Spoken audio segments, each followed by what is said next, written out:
Hello students, today we are going to do fourth poem, The Lake Isle of Innisfree by William Butler Yeats. Let's read more about the poet. W.B. Yeats stand at the turning point between the Victorian period and modernism, the conflict currents of which affected his poetry. A poet and playwright was born in Dublin and London and received an education in both Dublin and London. Let's understand the central idea of the poem. The poem is a longing for peace and greenery and all that is natural. The central idea of the poem is to showcase the longing one feels for some quiet and alone time after living in a crowded, congested place like a city. These are some pictures of Isle Innisfree. You can see in the picture the place looks so beautiful. Innisfree is the name of a place where the poet has spent a lot of time as a boy. Stanza first. I will arise and go now and go to Innisfree and a small cabin build there. Cabin means hut of clay and wattles made. Wattles means twisted sticks for making fences or walls.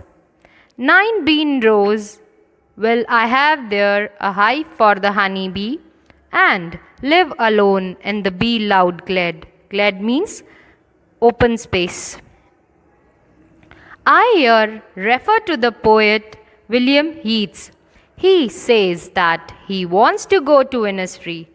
Over there he will build a small room for himself with clay and small sticks which are used to make the walls or the fences of the cabin. As he will need some food to eat also, so he will grow 9 rows of beans near his room. Also, he will get the honey from the honey bee hive. He says that the open space where he will build his room will be full of the buzzing sound of the bees, and over there he will live all alone in peace and tranquility. Stanza second. And I shall have some peace there, for peace comes dropping slow. Dropping from the veils. Veils means a piece of cloth of fine material worn by women to hide the face. Of the morning to where the cricket sings. Cricket is an insect related to the grasshoppers but with shorter legs.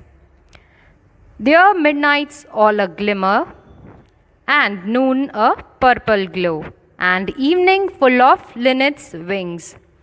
Linnet means a small brown and grey bird with a short beak. In this stanza, the poet says that when in Innisfree, he will feel peaceful, and he says that the feeling of peace is felt slowly and gradually. He describes how he would feel peaceful. In the morning time, when it is cloudy and the view is not clear, then it will appear as if the morning has worn a veil and has hidden itself. Looking at this scene will make him feel peaceful. Further, he says that when the male cricket insect will sing a song, that sound will bring him at peace. Also, at midnight, when he will see the twinkling stars in the open sky, their shine will give him peace. In the afternoon, when the sunlight will give a purplish glow, it will also give him peace. During the evening, when he will see the linnet bird flying in the sky, then also he will feel peaceful. Stanza third. I will arise and go now, for always, night and day.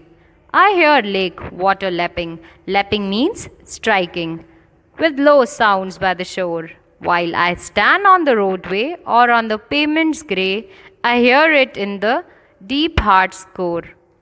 In this stanza, the poet says that now he will stand up and go to Innisfree, because all the time the sound of the lake waters striking the shore, repeats in his mind. This sound attracts him towards the lake. Wherever he is either standing on the roadway or on the grey colored pavements, he hears the sound deep in the innermost part of his heart. Now I will discuss some poetic devices with you. First line, I will arise and go now and go to Innisfree. Here there is repetition figure of speech. The word go is repeated for poetic effect. Next line, and a small cabin built there of clay and wattles made. Anastrophe figure of speech because there is an inversion in the construction of the sentence for poetic effect. Next line, 9 bean rows will I have there, a hive for the honeybee. Alliteration because the consonant sound H is repeated in the words have and hive. Next, and live alone in the be loud glade. Here there are two figure of speech, that is onomatopoeia and alliteration. Onomatopoeia because the word be loud suggests the sound made by the bees, and alliteration because the consonant sound L is repeated in the words live and loud. And I shall have some peace there, for peace comes dropping slow.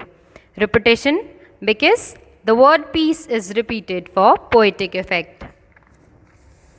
Dropping from the vales of the morning to where the cricket sings. Here there are two figure of speech, that is internal rhyme and onomatopoeia. Internal rhyme because the rhyming words dropping and morning are used in the same sentence for poetic effect. And onomatopoeia because the word sings suggests a sound. Next, there midnights all a glimmer and noon a purple glow. Here there are two figure of speech, that is alliteration and metonymy. Alliteration because the consonant sound G is repeated in the words glimmer and glow.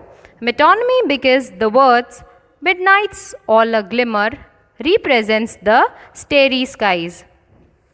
Next line, and evening full of the linnet's wings. Here there are two figure of speech, that is metonymy and synecdoche.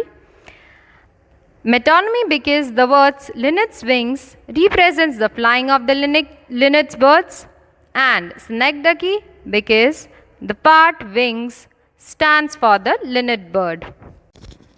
I will arise and go now for always night and day.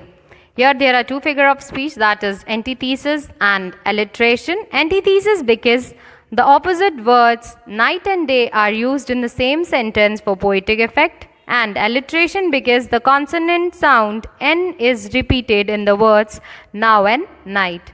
Next line, I hear the lake water lapping with low sounds by the shore. Here there are two figure of speech, that is alliteration and onomatopoeia.